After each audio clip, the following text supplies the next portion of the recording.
ng mga boss. Oo, kasi kaya ako lumabas sa social media kasi ano, hindi mataga sa kasikatan. Hindi para kay God, para malalang si God, tapos magmanasakit. Sana matuloy yung charity ko, tapos may purpose kasi ako. Yung naranasan ko na yun, yung mag-isa, yung homesick. Oo. Alam ko talaga pag wala kang aso pusa, wala kang magulang, wala kang pamilya, wala kang asawa. Ayun. Kasi itong asawa ko, swerte ko may asawa ako eh, kayong ano, wala pa. So mas pero naranasan ko nga yan. Oo. Tapos wala ka pang jowa, single ka. Kasi may Diyos ako, kaya yung everything ko, binigay ko kay God, tapos tinatrabaho. Yung dalawang sekretong yun. At tatlo pala. Yung isa ano, kaya hindi ako nakakaramdam ng inggit o kaya negative. Kasi ayaw ni God yan masama, mga karinig siyang masamang plano, pag-iisip, ganun.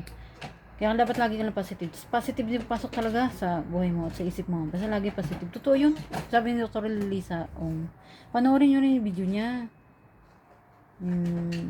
Dr. Lisa, sabi niya, isipin mo, gagaling ka talaga. Ganun totoo yun, mga boss. Isipin mo, positive. Isipin mo, kaya mo. Kakayanin mo talaga. Isipin mo, Di yan sa manifest lang. Totoo din yan, mga boss. Oo. Isipin mo, positive, tapos yung overthinking mo na masama, ibigay mo kay God. Ako kasi ganun ginawa ko kay God eh. Kaya hindi ko nasasaktan, hindi ako, sige, huwag tayo magplastikan. Pero hindi ako nasasaktan talaga eh. Pero sige, ganito na lang. Kasi, hindi man kasi, ganito eh. Hindi talaga ako yung kasikatan. Oo. Hindi. Ganito, ganyan yung iba sa akin. Kanya na lahat. Kaya, mas marami sa kanya offer. Mas marami sa kanya. Pero nakaroon akong inggit. Yung selos na yan. Wala naman masama kung iyak mo yun minsan. Pero hindi siya ganun kalala. Oo. Kasi, tatlo yan eh. Busy mo sarili mo. Wala ka ng time para sa iba.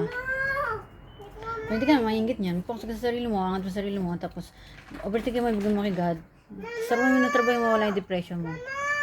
Yung tatlo na yun, trabahuin mo.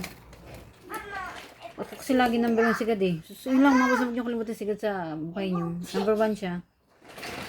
Kasi yun din ang purpose ko. Gusto ni God, pamalalang yung Diyos magulat sa akin, di kayo sakit ng tao. So, ganun din sana. Kayo lagi lang kay God, positive. Basta gawin nyo. 4 na yan. Focus sa sarili. Busy. So, wala ka ng time. Maraming nagtatagumpay ka. Tapos yun ang kontrata nyo, tapos para makabalik pa kayo. Dapat,